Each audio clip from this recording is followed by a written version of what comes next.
buen domingo para todos ustedes. Sean bienvenidos a un culto más que celebraremos juntos alrededor de la palabra de Dios. Lo haremos para su gloria y celebrando la salvación que tenemos en Cristo Jesús. Acompáñenme a la palabra de Dios, la carta a los Efesios, capítulo 2, desde el versículo 1 leemos hasta el versículo 10. Dice así la palabra de Dios: y Él os dio vida a vosotros, que estabais muertos en vuestros delitos y pecados, en los cuales anduvisteis en otro tiempo, según la corriente de este mundo, conforme al príncipe de la potestad del aire, el espíritu que ahora opera en los hijos de desobediencia, entre los cuales también todos nosotros en otro tiempo vivíamos en las pasiones de nuestra carne, satisfaciendo los deseos de la carne y de la mente, y éramos por naturaleza hijos de ira, lo mismo que los demás. Pero Dios, que es rico en misericordia, por causa del gran amor con que nos amó, aun cuando estábamos muertos en nuestros delitos, nos dio vida juntamente con Cristo. Por gracia habéis sido salvados. Y con Él nos resucitó, y con Él nos sentó en los lugares celestiales en Cristo Jesús, a fin de poder mostrar en los siglos venideros las sobreabundantes riquezas de su gracia por su bondad para con nosotros en Cristo Jesús. Porque por gracia habéis sido salvados por medio de la fe, y esto no de vosotros, sino que es don de Dios, no por obras, para que nadie se gloríe. Porque somos hechura suya, creados en Cristo Jesús para hacer buenas obras, las cuales Dios preparó de antemano para que anduviéramos en ellas. Bendita la palabra de Dios, que nos anuncia esas verdades de nuestro precioso Evangelio. Estamos muertos en nuestros delitos y pecados, pero Dios, por su misericordia, por su amor, por su gracia, envió a Cristo y por obra de Cristo nos salvó. No por nuestras obras, sino por sus méritos, por la gran obra en la cruz. La tumba vacía ahora nos da esperanza de vida y una vida nueva que está destinada a vivir para las obras que Dios ha preparado para nosotros. Que la iglesia de Carapachay entienda esto y viva conforme a la vocación con que fuimos llamados. Oremos juntos al Señor. Padre, te doy muchas gracias por tu pueblo reunido, no solamente en Carapachay, sabemos que en muchos lugares, un domingo más celebrando tu salvación. Pedimos, Padre, juntamente todos nosotros, por salvación de aquellos que no te conocen y quizás están acercándose al Evangelio en esta mañana, que tu palabra obre a través de cualquier medio, Señor, que obre a través de pantallas, Señor, a través de cada reunión que se está celebrando, Señor. Salva, Padre, salva a aquellos perdidos y también santifica a tu pueblo. Lo pedimos todos juntos, en el nombre de Cristo Jesús. Amén.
poder para salvar. Tú eres el Dios que adoramos, quien derrotó la muerte y el pecado. Glorioso Redentor y Rey, te adoramos. Te adoramos a ti, oh Señor.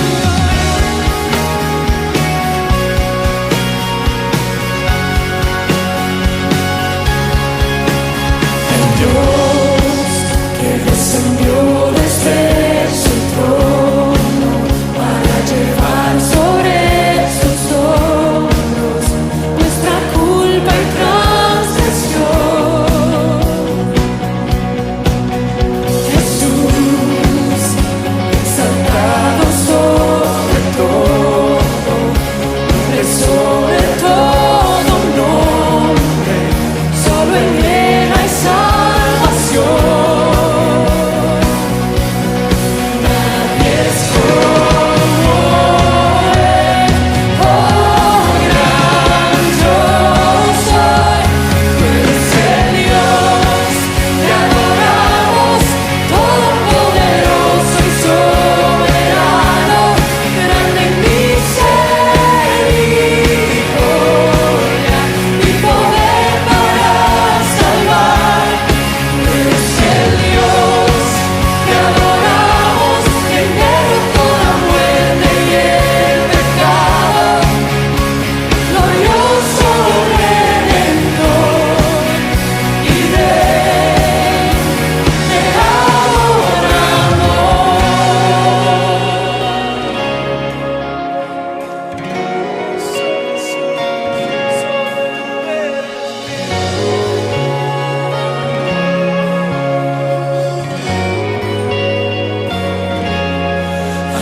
Él sea la gloria y el poder, todo desde Él y para Él.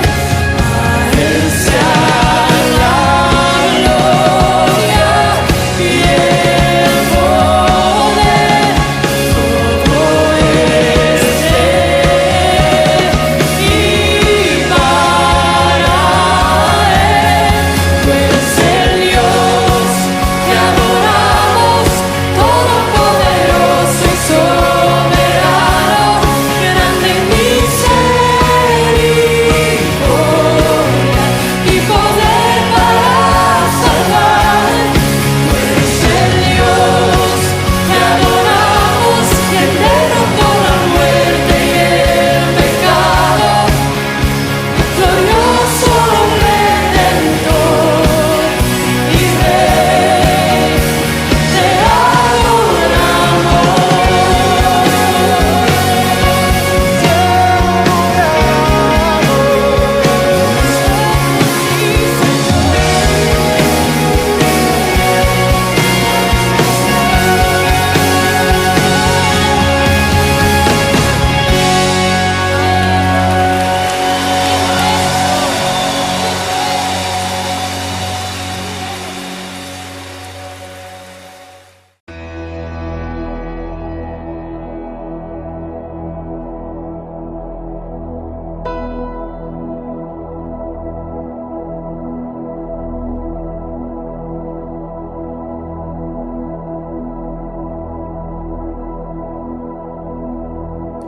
Oh, que amigo nos es Cristo.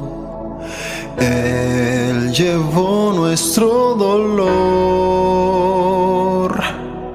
y nos manda que llevemos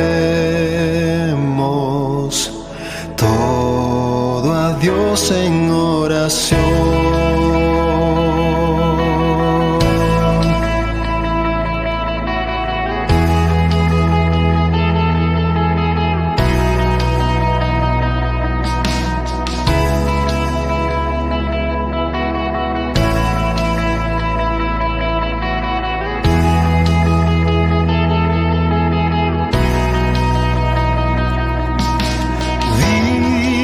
es débil y cargado de cuidados y temor, a Jesús refugio eterno, dile todo en oración.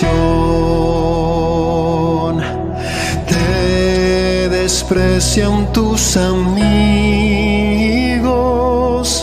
cuéntaselo en oración. En sus brazos de amor tierno, paz tendrá tu corazón.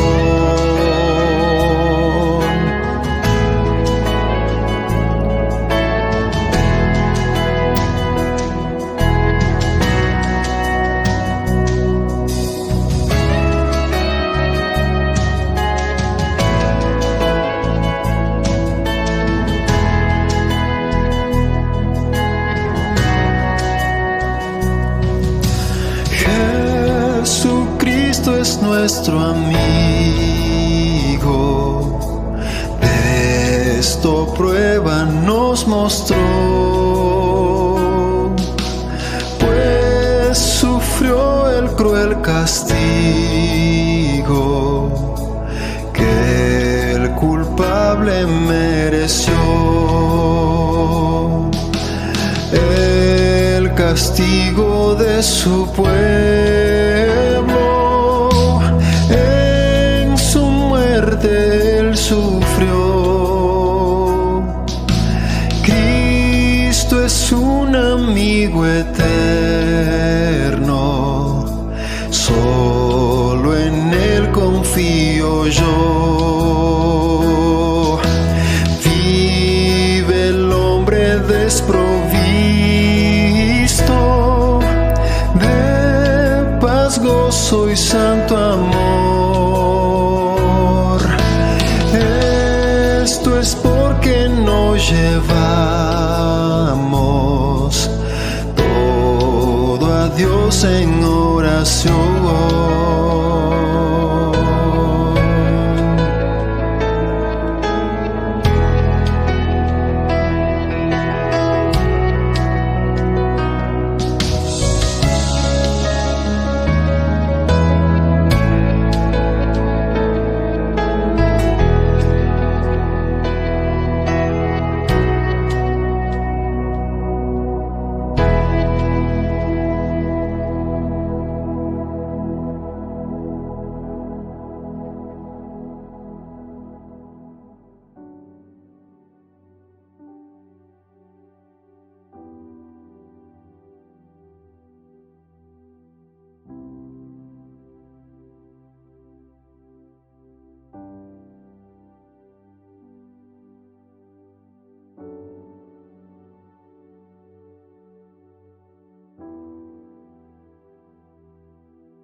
cualquier negro amanecer, Cristo entregado a morir.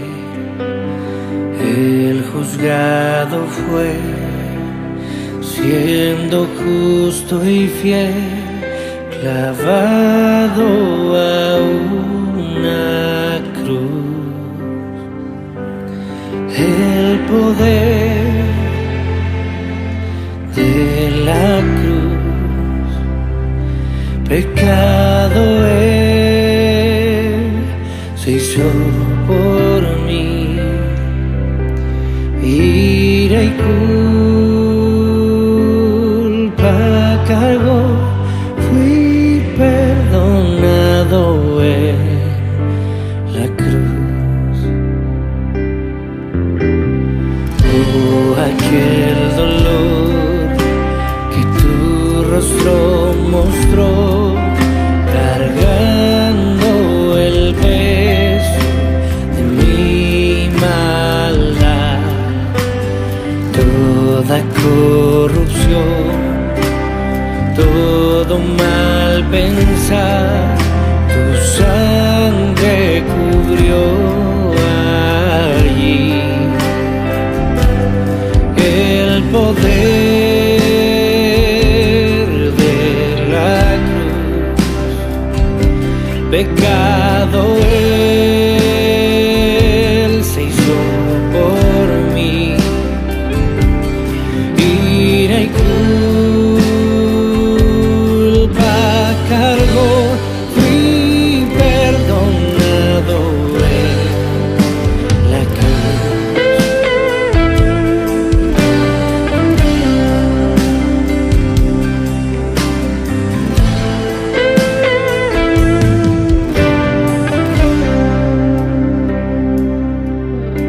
La tierra tembló, el cielo oscureció, viendo el dolor de su creador.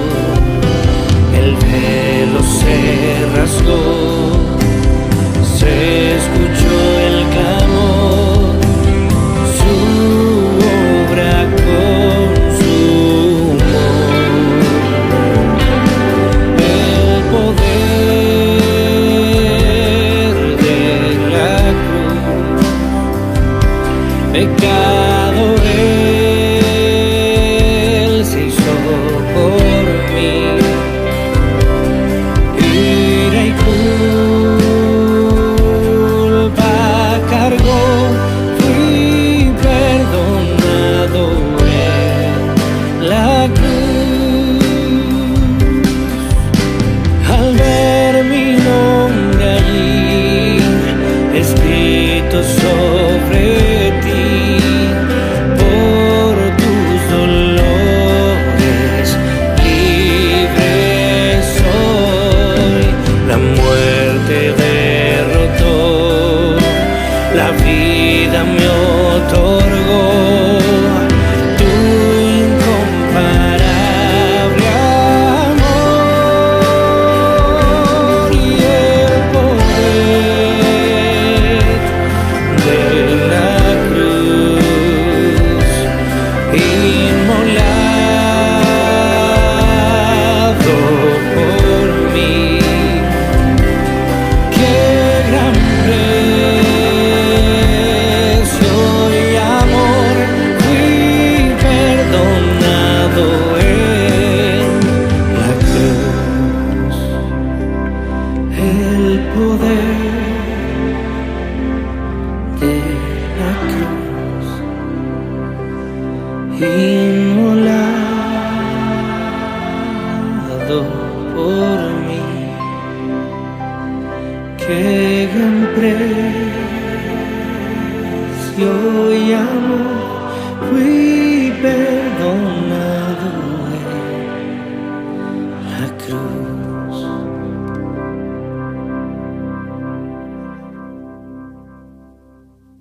Muy buenos días, hermanos amados, ¿cómo están? Les invito a abrir sus Biblias en la carta de Santiago, capítulo 2, verso 14 al 26. Santiago capítulo 2, verso 14 al 26. El título que le podemos poner a este párrafo es La fe sin obras es muerta. La fe sin obras es muerta. Un teólogo reformado, ya fallecido, mucho tiempo atrás, escribió una frase que ilustra muy bien el contenido de este mensaje.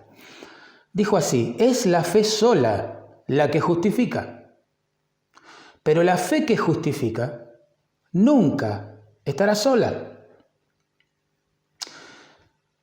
Es decir, en otras palabras, somos salvos por gracia, por medio de la fe sola. Eso tiene que quedar muy claro, hermanos.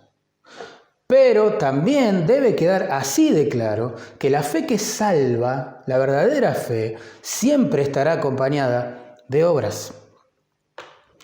Miren, en nuestro texto de hoy, Santiago 3 veces menciona el mismo concepto, que la fe sin obras está muerta. Noten conmigo, verso 17, dice: así también la fe, si no tiene obras, es muerta en sí misma.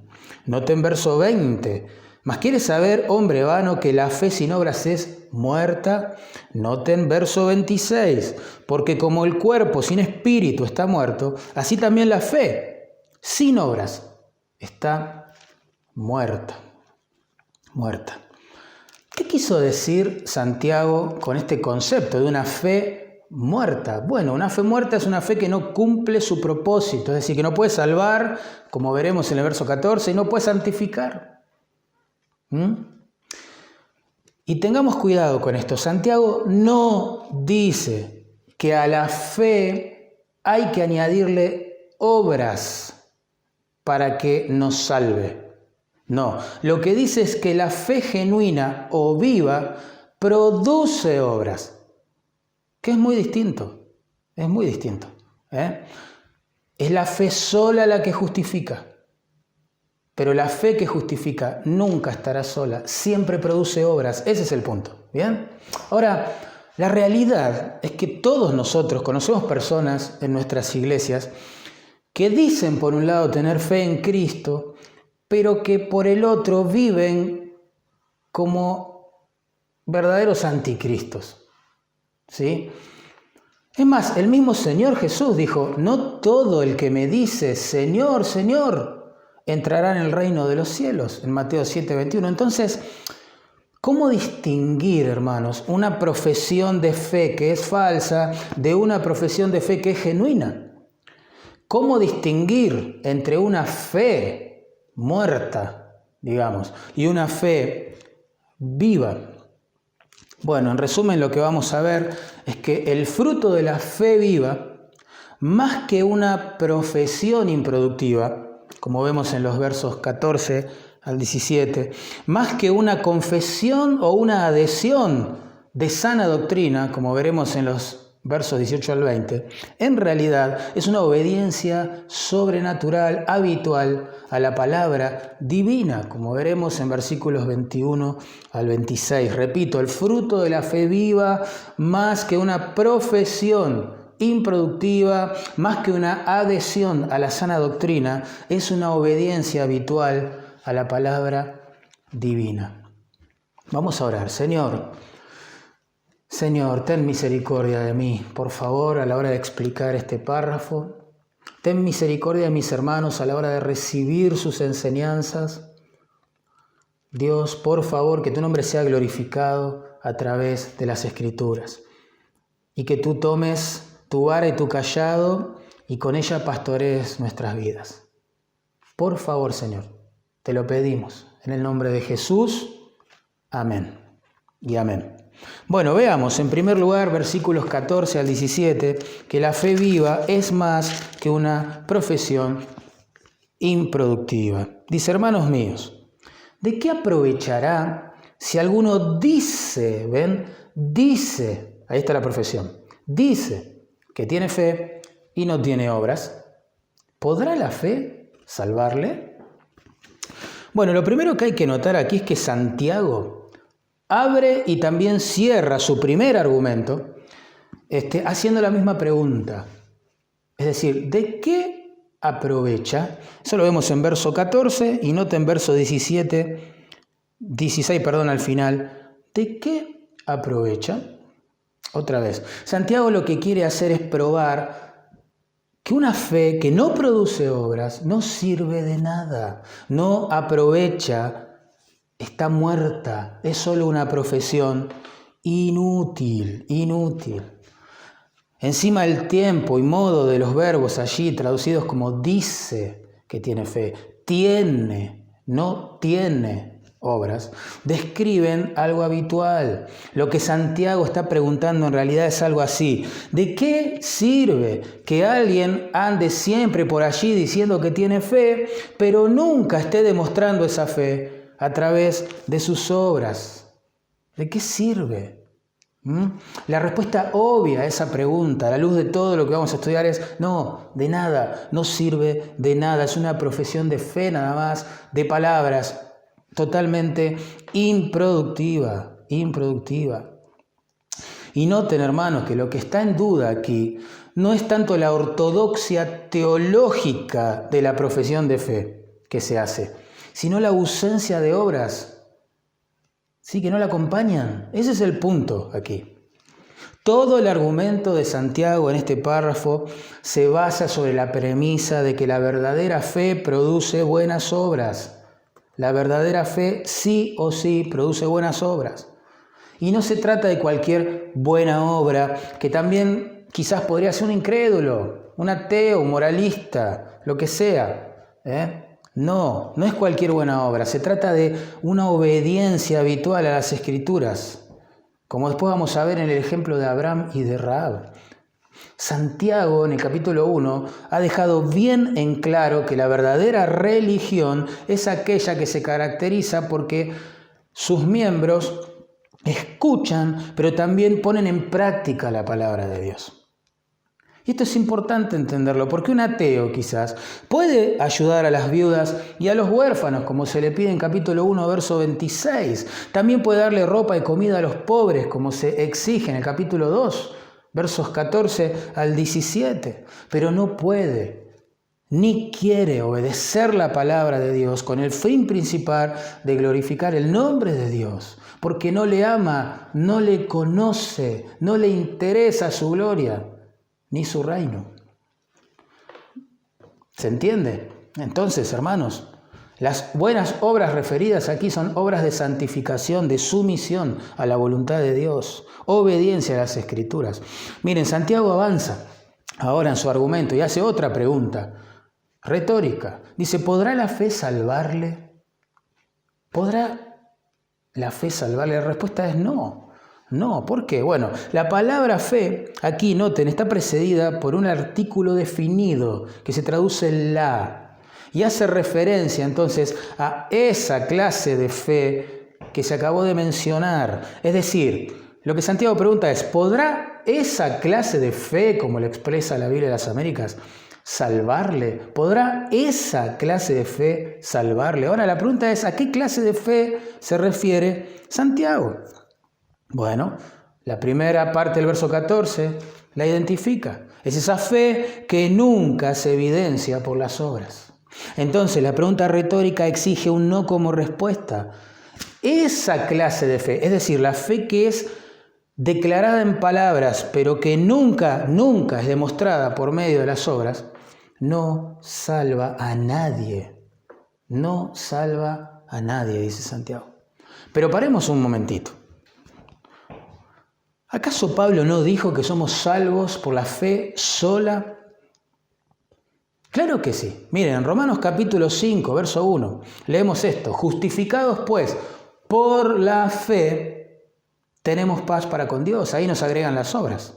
En Efesios capítulo 2, versos 8 y 9 dice, porque por gracia sois salvos por medio de la fe. Y esto no de vosotros, pues es don de Dios. Y agrega, no por obras, para que nadie se gloríe. Entonces, parece como que hay una contradicción entre Pablo y Santiago. Bien, pero no es así, no es una contradicción, es un complemento. Miren, Pablo dice, es por fe, no por obras. Santiago dice, es por fe, por una fe que produce obras. Así que somos salvos por la fe sola, pero la fe que salva, recuerden, nunca estará sola, siempre se traducirá en obras de santificación y de obediencia a la voluntad de Dios revelada en las Escrituras. Miren, una profesión de fe carente de buenas obras no sirve para nada, porque no puede salvar ni justificar a nadie. Ese es el principio que Santiago nos enseña en el verso 14. Y ahora en versos 15 y 16 nos da un ejemplo que lo ilustra. Noten, dice, si un hermano o una hermana están desnudos y tienen necesidad del mantenimiento de cada día, y alguno de vosotros les dice, id en paz, calentaos y saciaos, pero no les dais las cosas que son necesarias para el cuerpo. Otra vez, la misma pregunta, ¿de qué sirve? Es decir, ¿de qué aprovecha? Imaginen el cuadro, una viuda o un huérfano viven en situación de pobreza extrema. Bueno, ellos asisten al culto, escuchan la palabra, alaban, y cuando se están por ir, el ujier en la puerta de la iglesia les dice, bueno, gracias por venir, bueno, ahora vayan en paz, que Dios les bendiga, que Dios les guarde y que Dios les proteja. Pero ninguno, ¿sí? Allí en la iglesia les da las cosas que necesitan, ¿sí? Para cuidar de sus cuerpos. Santiago pregunta, ¿de qué sirve eso? ¿De qué aprovechan? ¿Entienden el cuadro? Bueno, ahora en verso 17 nos ofrece, digamos, una moraleja, una aplicación de este ejemplo. Dice, así también la fe, si no tiene obras, es muerta en sí misma, ¿entienden? Es decir, ¿de qué le sirve al hambriento mi saludo? De nada. Se va con la misma hambre o peor que con la cual entró. De la misma manera, ¿de qué le sirve al pecador una fe sin obras? De nada. De nada. Las palabras de ese hombre que despidió a estos hermanos pobres en la puerta de la iglesia son tan inútiles como las que pronuncia alguien cuando va diciendo que tiene fe, pero no tiene obras. Tremendo. Entonces, uno se pregunta, ¿no? ¿Cómo puede decir Santiago que la fe es muerta, no? Bueno, Santiago, cuidado, usa allí una cláusula condicional que se traduce sí aquí, sí, en el verso 17, para mostrar que hay una condición que pone en evidencia claramente si la fe es muerta o no. La fe está muerta, hermanos, cuando carece de obras. Noten, leo el verso 17, así también la fe, sí, subraye esa cláusula, sí no tiene obras, es muerta en sí misma. Claramente la fe está muerta cuando carece de obras. ¿Y qué quiso decir Santiago? Una fe muerta, ya lo dijimos, que no puede cumplir con su propósito, no puede salvar a nadie, no le sirve de nada a nadie, tampoco puede santificar a su poseedor. Saben, la fe siempre va a producir obras, porque cuando Dios salva a un pecador, crea dentro de él una nueva naturaleza, una nueva disposición, un nuevo hombre, ¿sí? Que tiene nuevos anhelos ya de vivir en santidad. Por eso en Efesios 4:24 se nos exhorta con estas palabras, vestíos del nuevo hombre, creado según Dios en la justicia y santidad de la verdad. ¿Ven? Lo que el texto está diciendo es que Dios nos dio una nueva naturaleza cuando nos salvó, bien, que se goza en la justicia y en la santidad. Ahora sí podemos decir que su gloria es nuestro gozo, ¿sí? Que felicidad para nosotros es santidad. Claro que sí. Por eso, miren, en el mismo momento en que Zaqueo, recuerdan, el petizo estafador creyó en Jesucristo, dijo, he aquí, Señor, la mitad de mis bienes doy a los pobres, y si en algo he defraudado a alguno, se lo devuelvo por cuadruplicado, allí en Lucas 19:8. ¿Quién le enseñó eso? Es la fe, la nueva fe produciendo obras. Asimismo, Pablo nos cuenta que cuando los paganos de Tesalónica creyeron el Evangelio, se convirtieron de los ídolos a Dios para servir al Dios vivo y verdadero. Allí en 1 Tesalonicenses, capítulo 1, verso 9. ¿Quién les enseñó eso? Bueno, la nueva fe estaba produciendo nuevas obras. Fueron salvos por la fe sola, tanto Zaqueo como los hombres de Tesalónica. Pero esa fe sola no se quedó sola. ¿Sí? Empezó a producir buenas obras. Yo te pregunto, ¿qué hubiera pasado si Zaqueo profesaba fe, pero no devolvía el dinero? O si los hombres de Tesalónica decían tener fe todo el tiempo, pero seguían sirviendo a sus ídolos. ¿Podría esa fe salvarles? Bueno, Santiago y Pablo acá se unirían y a una voz dirían, por supuesto que no, por supuesto que no. Eso sería una profesión improductiva, inútil. Tremendo. ¿Saben? Una de las verdades más serias de las Escrituras es que no todo el que profesa ser salvo en realidad lo es.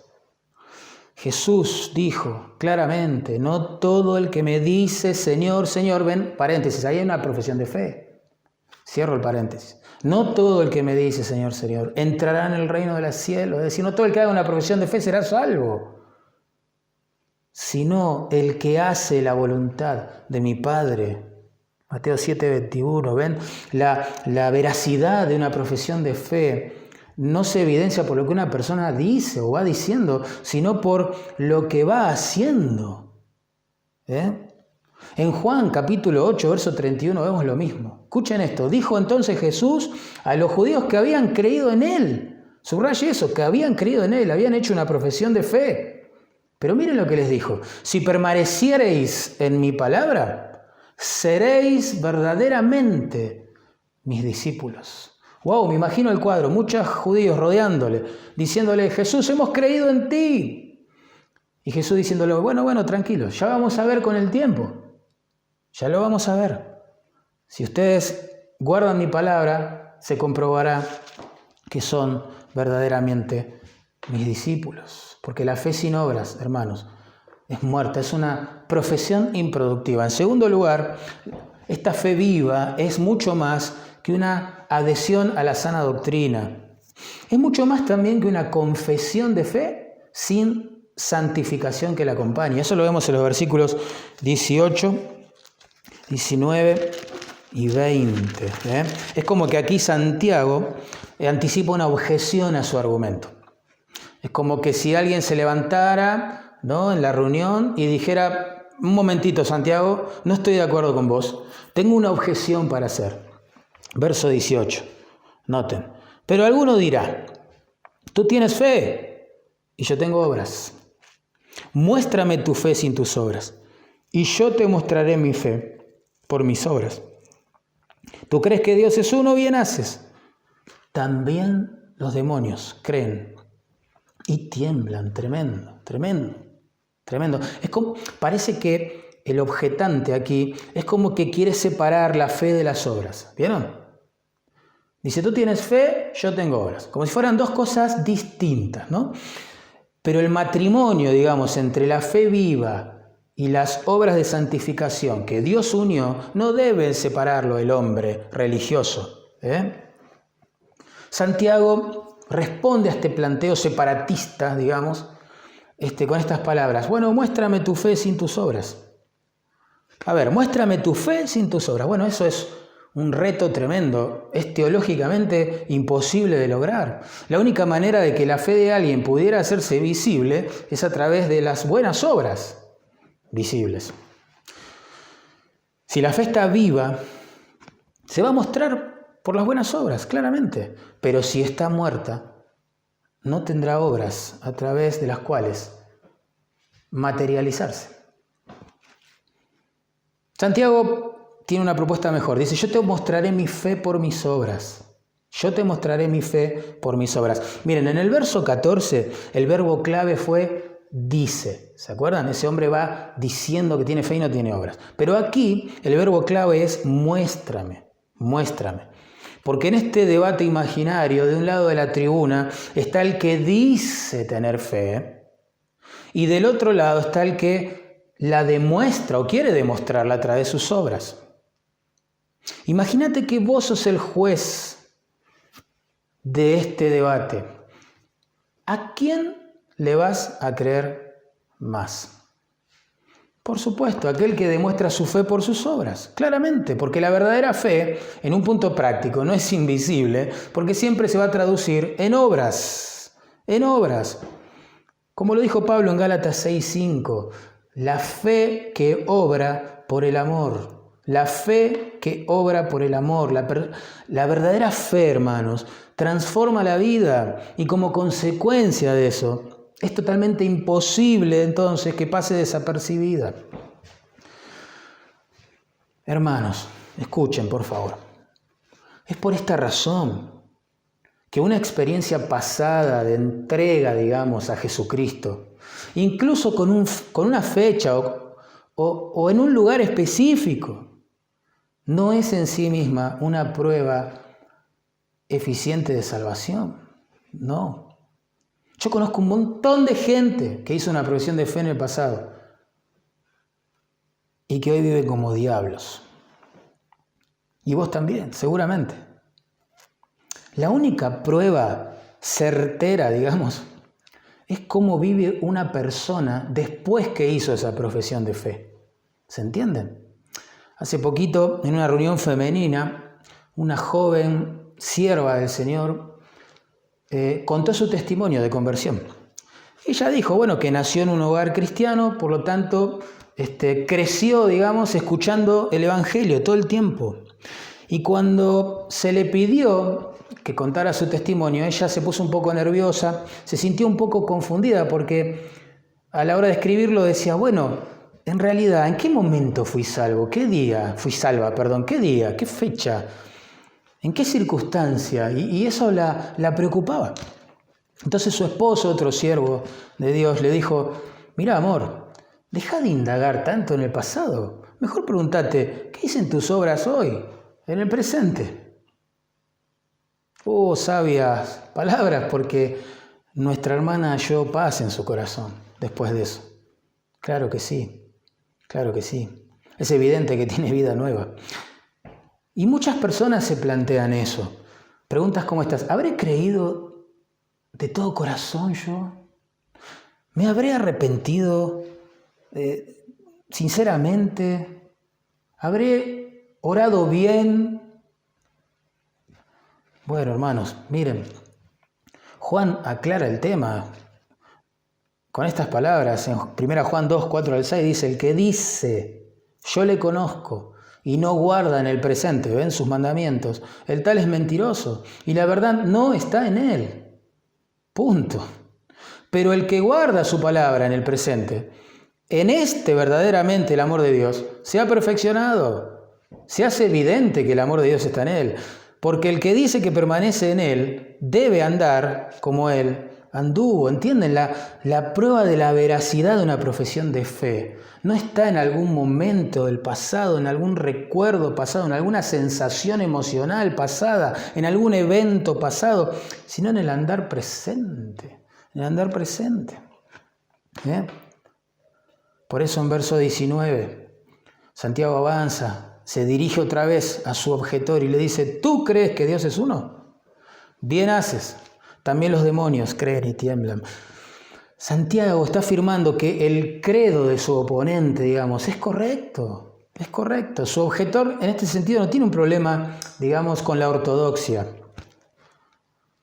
Y saben, para las personas de trasfondo judío, como es el caso de los lectores originales de esta epístola, afirmar que Dios es uno era vital. Ellos hacían eso todas las mañanas. Se aferraban a las palabras de Moisés registradas en Deuteronomio capítulo 6, verso 4, que dicen, oye Israel, Jehová nuestro Dios, Jehová uno, es perfecto. Pero Santiago va un paso más allá y le dice a su objetor hipotético, mirá, la doctrina ortodoxa no es sinónimo tampoco de salvación. Tremendo. ¿Por qué? Diría el objetor. Porque también los demonios creen esas palabras. Las creen, Y no solo creen, tiemblan también. Tremendo, los demonios no son ateos, hermanos, porque creen en Dios, ni son paganos, porque creen en un solo Dios, existente en 3 personas. Tremendo. Los demonios son el mejor ejemplo de que solo la fe que se traduce en obras de santificación es la que salva. ¿Por qué? Porque ellos conocen más que cualquier teólogo, más que cualquiera de nosotros, las verdades acerca de Dios. Y a tal punto que no solo las entienden y las creen, sino que tiemblan ante ellas. Digamos que ellos están intelectualmente convencidos de la verdad de Dios, emocionalmente conmovidos, ¿sí?, por el juicio de Dios que les espera, pero no tienen obras dignas de arrepentimiento. Y ahí está el punto. La fe de los demonios es una profesión sin santificación. ¿Entienden? Tremendo. Es una confesión sin transformación. Es una religión externa sin santificación interna. Es conocimiento bíblico, si queremos, pero sin conversión. Ellos conocen intelectualmente la verdad, tiemblan emocionalmente ante la verdad, pero odian esa verdad. Y así, hermanos, es posible también que una persona en la iglesia esté iluminada mentalmente, conmovida emocionalmente por el Evangelio, pero también perdida eternamente. Porque la fe viva, hermanos, es más que un credo intelectual, que una sensación emocional. Se traduce en una voluntad santificada, obediente, sumisa a las Escrituras. Miren, en Hebreos 12:14 leemos lo siguiente: seguid la paz con todos y la santidad, sin la cual nadie verá al Señor. No hay excepciones. Esto implica que una profesión de fe en el Señor, que no produce algún tipo de santificación, aunque sea imperfecta, progresiva como es, bueno, se trata de una profesión falsa. Jesús dijo lo siguiente, miren: todo árbol que no da buen fruto es cortado y echado en el fuego. Así que por sus frutos los conoceréis. Mateo capítulo 7, verso 19 al 20. Y uno se pregunta, ¿qué frutos, Señor? ¿Cuántos frutos alcanzan, Señor? Porque un ateo puede ayudar a los huérfanos y a las viudas. Un profesante, un religioso, un moralista, no sé, también puede dar de comer y puede dar vestido a los pobres. ¿Qué frutos, Señor? Bueno, el verso 21 lo aclara. El verso siguiente dice: no todo el que me dice Señor, Señor entrará en el reino de los cielos, sino el que hace la voluntad de mi Padre que está en los cielos. Ahí están los frutos. El fruto que se espera ver de un buen árbol es la obediencia a la voluntad de Dios y la sumisión a la palabra de Dios en la práctica. ¿Entienden? A ver, el punto es este. Si vamos caminando, nos topamos con un árbol y de las ramas de ese árbol cuelgan manzanas. Uno concluye que está frente a un manzano. Es tan lógico como eso, ¿verdad? Y si se encuentra con otro árbol y de las ramas de este otro árbol cuelgan peras, uno automáticamente reconoce que está frente a un peral. Ahora, si de las ramas de una persona que profesa o que predica, ¿sí?, a Cristo solo se observa desobediencia y pecado, tenemos que concluir que estamos ante un profesante. Un profesante es alguien que dice que tiene fe, pero que no tiene obras que la respalden. Tremendo. Por eso en verso 20 otra vez Santiago se dirige a su objetor potencial, virtual, y le dice: ¿quieres saber, hombre vano, que la fe sin obras es muerta? Otra vez, el concepto de la palabra muerta, que aquí sugiere algo sin fruto, carente de valor, improductivo, porque una fe, hermanos, que carece de santificación, recuerden, es una fe muerta. Todo árbol que no da buen fruto es echado al fuego, dijo el Señor. Pero a mí lo que me llama la atención es que, según Santiago, la forma de pensar de este oponente es vana. Es decir, es hueca, es superficial, es vacía, es inútil, es irrelevante, no le hace bien a nadie, ese es el punto. ¿Por qué? Porque oponerse a la verdad irrefutable de que la fe salvadora produce obras de santificación es vanidad. Es vanidad. Por eso, hermano, lo peor que podemos hacer por alguien que dice todo el tiempo que tiene fe, pero no tiene nunca obras, es convencerlo de que es salvo. No tenemos que hacer eso. No tenemos que hacer eso. He visto a los padres hacer esto con sus hijos. Quizás el chico no desea a Dios, se aburre todo el tiempo de la palabra de Dios, se hastía cuando la familia se junta a orar o a tener un devocional, se duerme en la iglesia, viva y obediente que se ve en Abraham, que se ve en Rahab, con la fe muerta y demoníaca que él acabó de escribir en los versículos 14 al 20, ¿sí? Primer ejemplo de fe viva, Abraham. Verso 21 dice, ¿no fue justificado por las obras Abraham, nuestro padre, cuando ofreció a su hijo Isaac sobre el altar? Pasaje polémico. Bueno, el verbo traducido justificado, en la voz pasiva, como está aquí, significa ser declarado justo. No es que la persona, ¿sí?, se declara justa a sí mismo, sino que Dios, en este caso, lo declara justo. Porque el único que puede pronunciar semejante veredicto, sentencia espiritual, es Dios. Porque el hombre, según Romanos capítulo 3, verso 10, es injusto. Allí dice, no hay justo ni aun uno. No hay quien entienda, no hay quien busque a Dios. El hombre es injusto. No puede obrar su propia justicia y menos aún declararse a sí mismo justificado. En Romanos 3:20 leemos, ya que por las obras de la ley ningún ser humano será justificado delante de Dios, delante de los hombres. Bueno, puede ser, pero no delante de Dios. Delante de Dios no, nadie será justificado por las obras. ¿Y por qué? Porque Santiago ya lo explicó en el capítulo 2, verso 10. Dice, porque cualquiera que guardare toda la ley, pero ofendiere en un solo punto, se hace culpable de todos los mandamientos. Es decir, ¿por qué no podemos ser justificados por las obras de la ley? Porque todos la quebrantamos, porque nadie puede cumplirla. La justificación, hermanos, entonces demanda que sea una obra misericordiosa de parte de Dios. Nosotros no la podemos conseguir. Y la buena noticia es que así es. Dios nos justifica sobre la base de la muerte, sepultura y resurrección de Cristo, porque Él mostró tener una justicia perfecta en vida, porque Él saldó la deuda de nuestras injusticias en su muerte, y porque Él, al ser resucitado, garantiza la posibilidad de que todo pecador que crea en Él y se arrepienta de su maldad sea justificado. El medio por el cual somos declarados justos ante Dios es la fe en Jesucristo. Miren, en Romanos capítulo 5, verso 1, leemos lo siguiente, justificados pues por la fe, ahí está, tenemos paz para con Dios. Y saben, lo mismo sucedía con la gente del Antiguo Testamento. Con Abraham en particular también. En Romanos capítulo 4, versos 2 y 3 leemos lo siguiente. Si Abraham fue justificado por obras, tiene de qué gloriarse, pero no para con Dios. Porque, ¿qué dice la Escritura? Creyó Abraham a Dios y le fue contado por justicia. Pablo está citando allí Génesis 15, 6.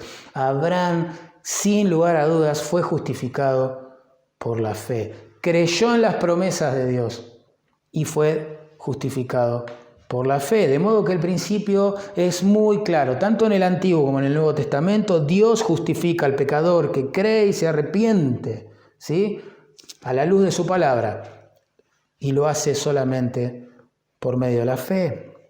Ahora, todavía queda en pie una pregunta. Este texto está diciendo que Abraham fue justificado por la obra encima, no por las obras, sino por la obra de ofrecer a su hijo Isaac en el altar. Bueno, noten el verso 23, un poquito más adelante. Allí Santiago afirma que Abraham fue declarado justo delante de Dios cuando creyó la palabra. Lean conmigo verso 23. Y se cumplió la escritura que dice, Abraham creyó a Dios y le fue contado por justicia. ¿Ven? Pero Pero la obra referida aquí de ofrecer a su hijo Isaac sobre el altar ocurrió unos 40 años después de Génesis 15 y la vemos relatada en Génesis 22. Así que el principio es claro. Abraham fue justificado delante de Dios cuando creyó en su palabra en Génesis 15.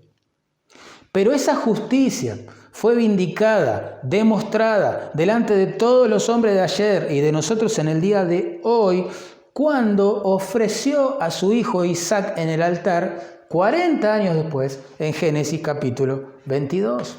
Entonces lo que aprendemos es que de nuestro padre Abraham es que la persona que es justificada por la fe, tarde o temprano va a traducir esa fe, va a justificar esa fe, va a vindicar esa fe, va a demostrar esa fe a través de sus obras, y no cualquier tipo de obra. Una obra que implica sumisión a la autoridad de Dios, aún en contra de nuestra propia voluntad. Interesante.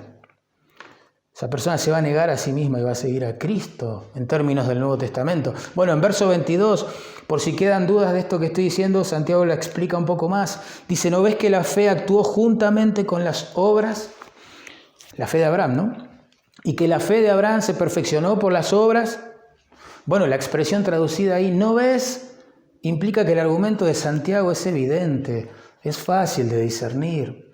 En el verso 18, su objetor planteó una dicotomía, una separación entre fe y obras. Santiago vuelve a afirmar que son inseparables, no las podemos separar. Dice allí que la fe actuó juntamente con las obras. ¿Saben? El verbo que se traduce actuó allí está en tiempo imperfecto, indicando una acción en el pasado sin referencia al inicio o al fin de la misma. Esto significa, en otras palabras, que la fe de Abraham ya estaba actuando en él antes de recibir el mandato de sacrificar a su hijo Isaac sobre el altar, y que además continuó obrando en él después de dicho evento. Es decir, que la obediencia de Abraham tenía su fuente de origen, su poder impulsor en la fe que ya tenía. En otras palabras, si Abraham no hubiera tenido fe salvadora, tampoco hubiera obedecido este mandamiento. Ese es el punto. Es más, Santiago hace otra pregunta. ¿No ves? Dice que la fe se perfeccionó por las obras. El verbo que se traduce perfeccionó significa fue llevada a su fin, fue llevada a su meta, cumplió su propósito. ¡Qué interesante! Las obras de Abraham maduraron la fe que él ya tenía, o esa obra específica de Abraham en Génesis 22 de ofrecer a su hijo Isaac, ¿sí? Maduró la fe que poseía 40 años atrás en Génesis 15 cuando fue declarado justo. Así como un árbol frutal no cumple su propósito, su meta, su fin hasta que da fruto, la fe no cumple su propósito, su meta, su fin, hasta que produce obras de obediencia a la palabra de Dios como la de Abraham. La obra de ofrecer a su hijo Isaac en el altar en Génesis 22 perfeccionó la fe que había justificado a Abraham 40 años atrás en Génesis capítulo 15, verso 6. Por eso en verso 23 Santiago dice que de esta manera se cumplió la escritura que dice Abraham creyó a Dios y le fue contado por justicia, Génesis 15:6. Y fue llamado amigo de Dios, como dijo el profeta Isaías. El tiempo y modo de los verbos allí, creyó, fue contado, describen una acción puntual en el pasado. Implica que en el mismo momento en que Abraham puso su fe en la palabra, es decir, creyó, también fue declarado o fue contado como justo. ¿Se entiende? Dios declaró a Abraham justificado en el mismo momento en que éste depositó su fe en la palabra de Dios. Por eso dice el texto que fue llamado amigo de Dios. Esa frase describe el fruto de la justificación por la fe, que se llama reconciliación en el Nuevo Testamento. Ser amigo de Dios es ser reconciliado con Dios, porque salvo que Dios intervenga, como en el caso de Abraham, de Rahab o de los creyentes, el hombre nace, crece y muere en un estado de enajenación y enemistad tremenda para con Dios por causa de su pecado. Tremendo. La única manera de que un pecador enemigo de Dios sea llamado amigo de Dios es por medio de la justificación por la fe. Lo que le pasó a Abraham. Pablo afirma en Romanos capítulo 5, verso 10, que siendo enemigos fuimos reconciliados con Dios por la muerte de su Hijo. ¿Entienden? Gracias al sacrificio de Cristo pasamos de un estado de enemistad y enajenación con Dios a uno de amistad y amor con Él. ¿Qué hizo la diferencia? La fe en el Señor Jesucristo. Ahora, ¿notaron el orden de los eventos aquí en este ejemplo de Abraham? Primero, creyó la palabra. 2, fue declarado justo. 3, fue llamado amigo de Dios. 4, muestra frutos de obediencia, ofreciendo a Isaac en el altar. Y así son las cosas, así fueron las cosas siempre.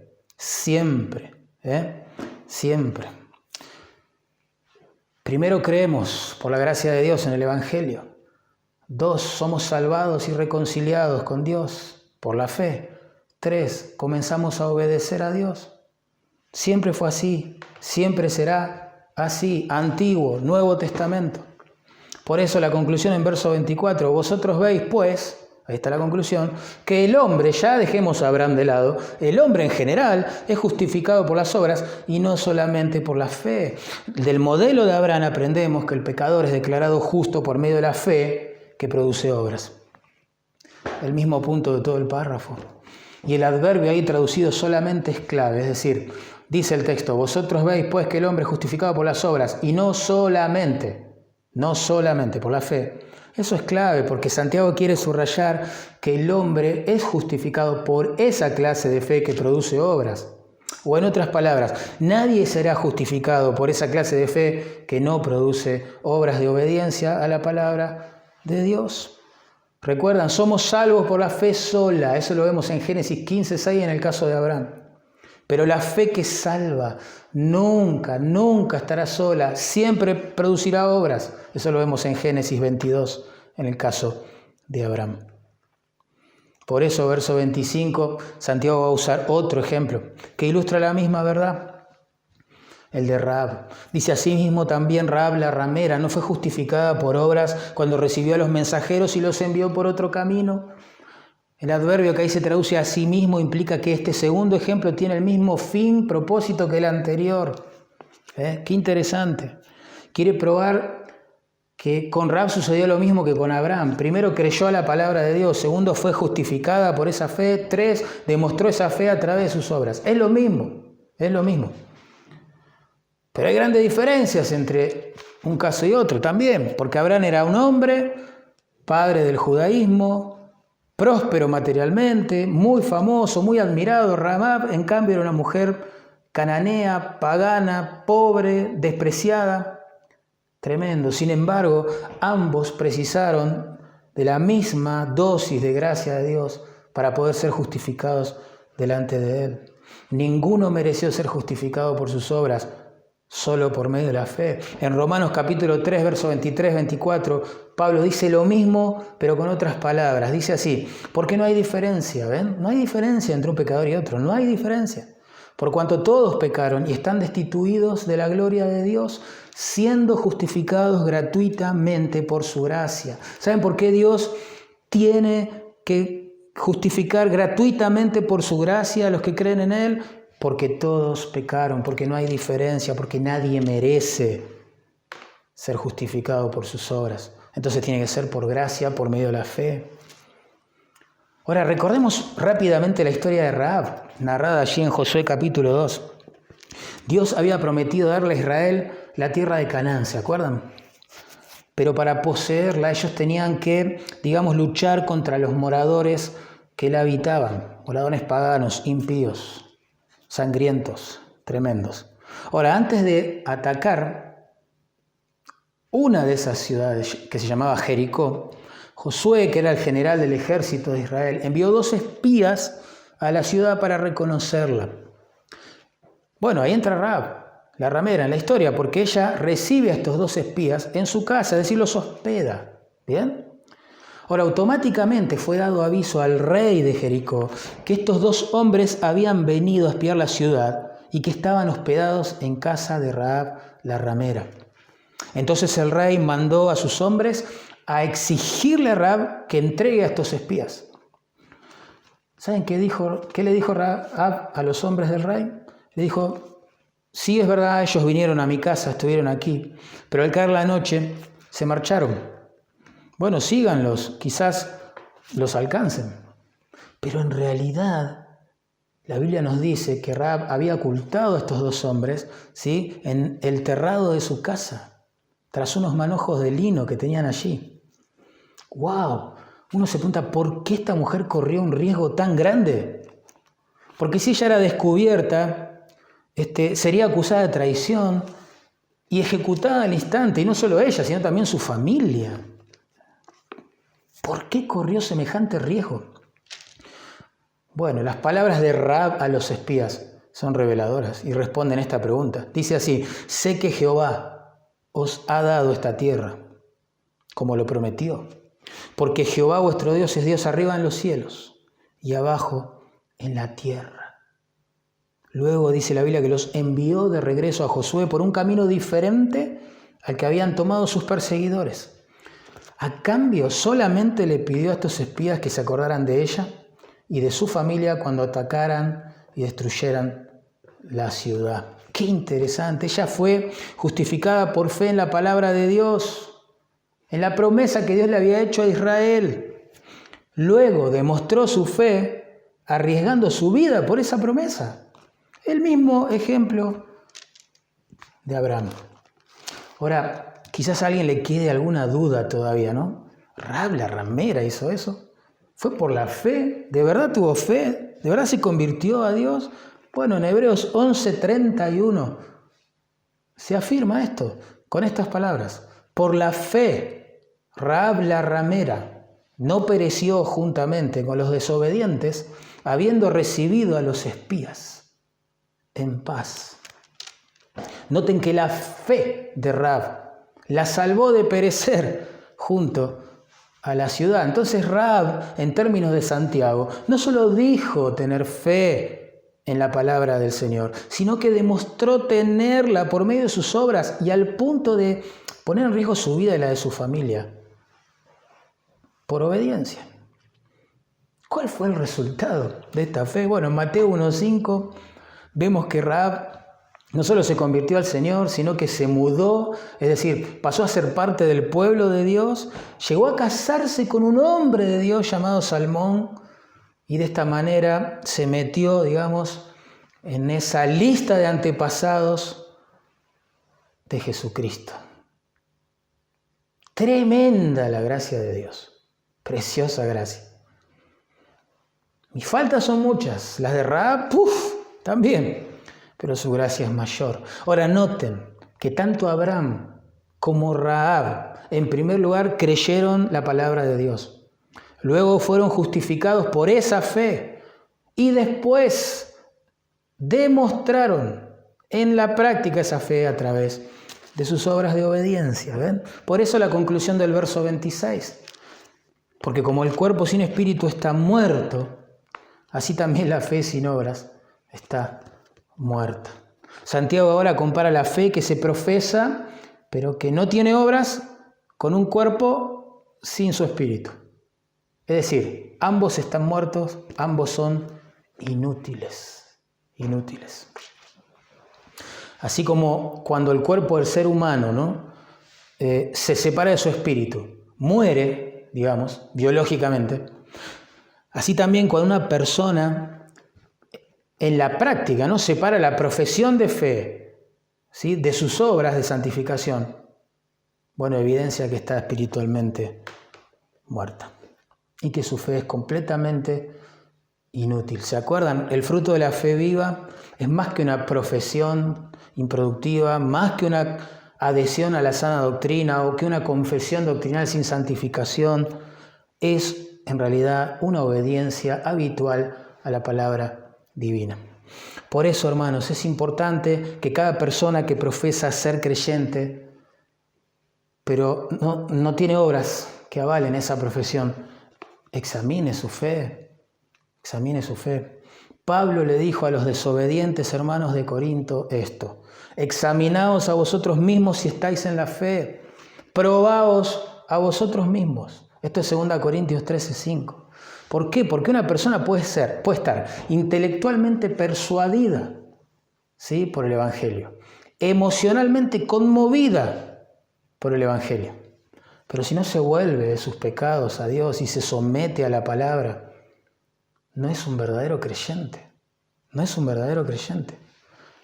Cuidado, la persona justificada no tiene la fe muerta de los intelectuales ni la fe emocional que vimos en los demonios, sino la fe dinámica de Abraham, de Rahab, que a pesar de sus fallas y pecados y torpezas, la evidenciaron por su obediencia a las Escrituras, a la palabra de Dios. Recuerden, el mismo Señor dijo: no todo el que me dice Señor, Señor, entrará en el reino de los cielos. Ahora, es importante aclarar por las dudas, la fe que justifica, hermanos, no produce una inmediata perfección, claramente, sino una nueva disposición hacia la obediencia y hacia la santificación. Todos los creyentes luchamos con nuestro pecado. Todo cristiano tiene momentos de infidelidad, de pecado, de esterilidad espiritual. Pensemos en Abraham, ustedes saben, en Egipto, bajo presión, por miedo. Él mintió cobardemente acerca de su esposa, de la identidad de su esposa, diciendo que era su prima porque Faraón se había enamorado de ella. Y él tenía miedo entonces que para tomarla, Faraón le diera muerte a él. Tremendo, mintió. Abraham no fue perfecto. Rahab, pensemos en Rahab. Rahab mintió al esconder a los espías en la terraza y decir que se fueron. Tremendo. Dios honra su fe, ojo, no su mentira.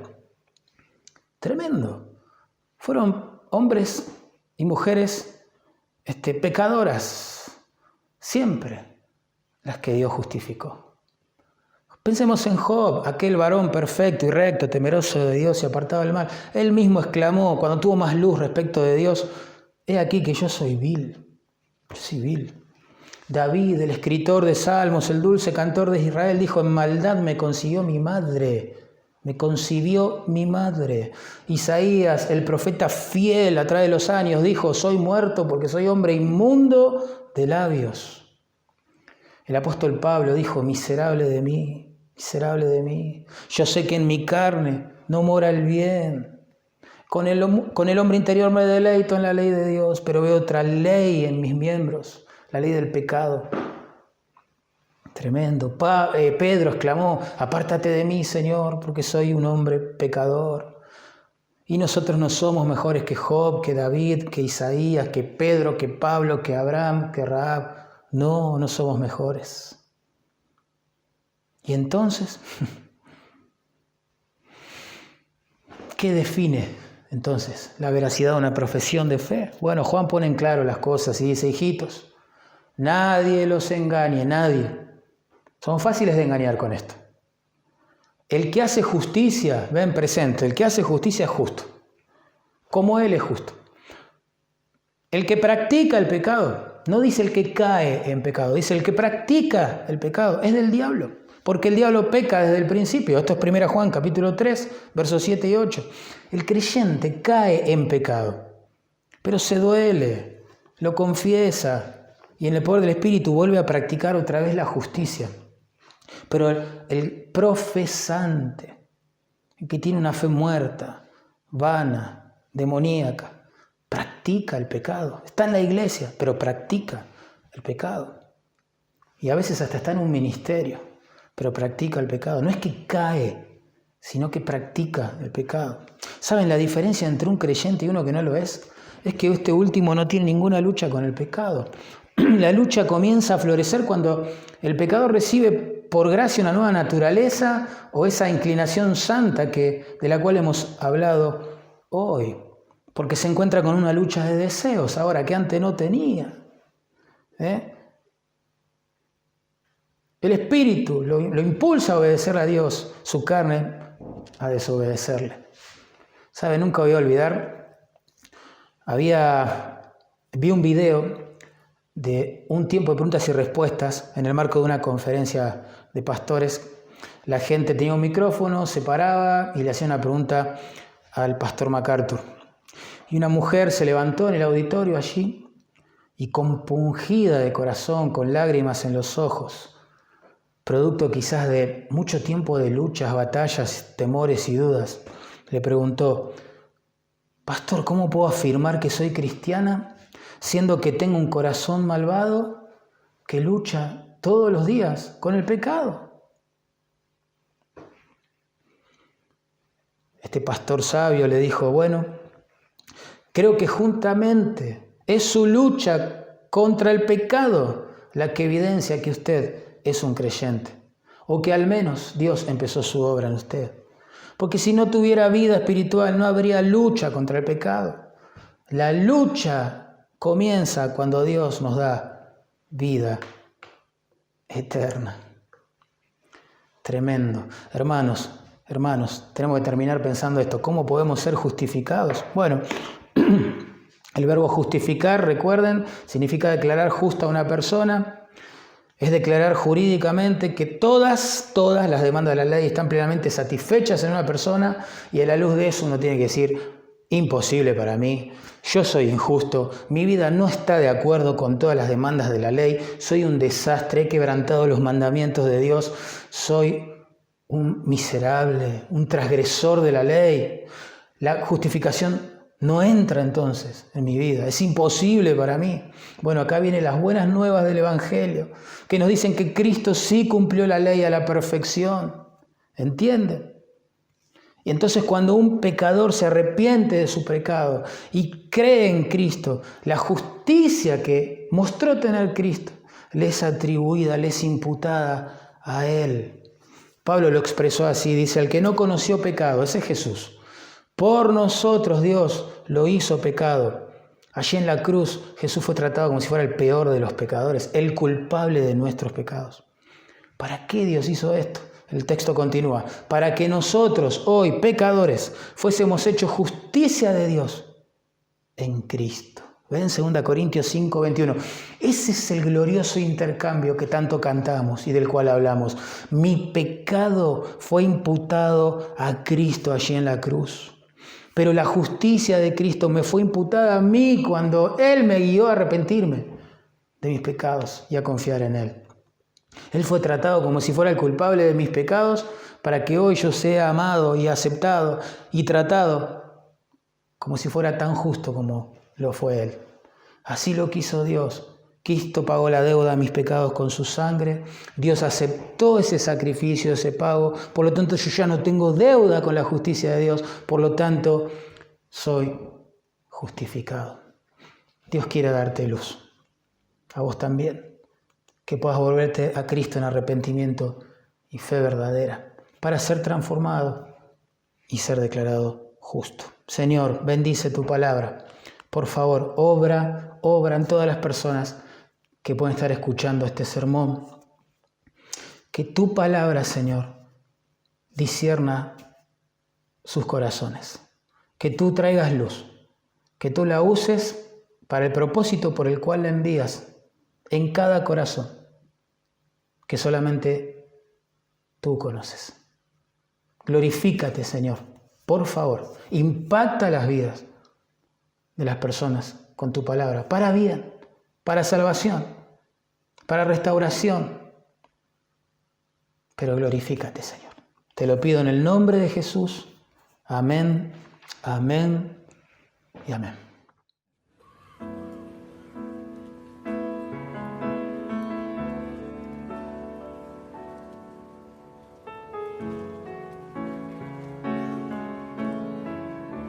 El misterio de la cruz, cantemos. El misterio de la cruz no puedo comprender. comprender la angustia que llegó a sufrir.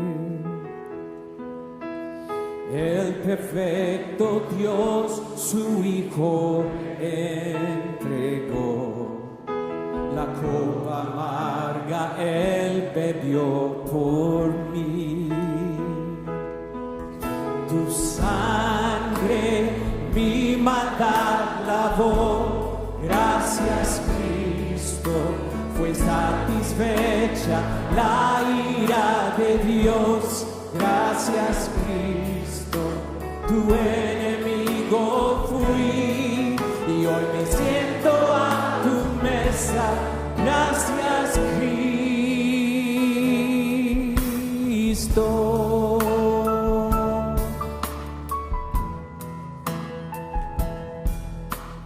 Por tu sacrificio me acercaste a ti, quitaste toda enemistad.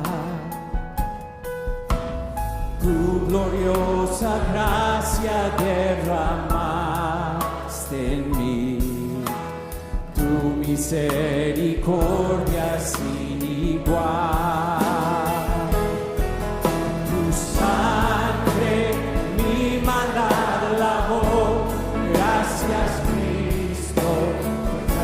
Satisfecha la ira de Dios, gracias Cristo, tu enemigo fui, y hoy me siento a tu mesa, gracias Cristo.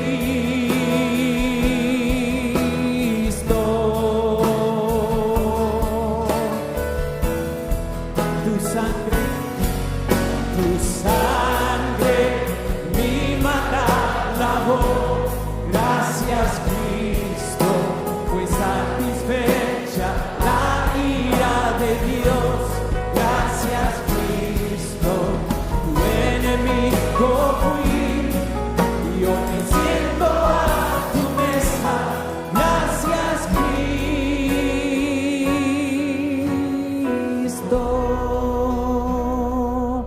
Tu sangre mi maldad lavó, gracias Cristo, fue satisfecha la ira de Dios, gracias Cristo, tu enemigo fui, y hoy me siento a tu mesa, gracias Cristo.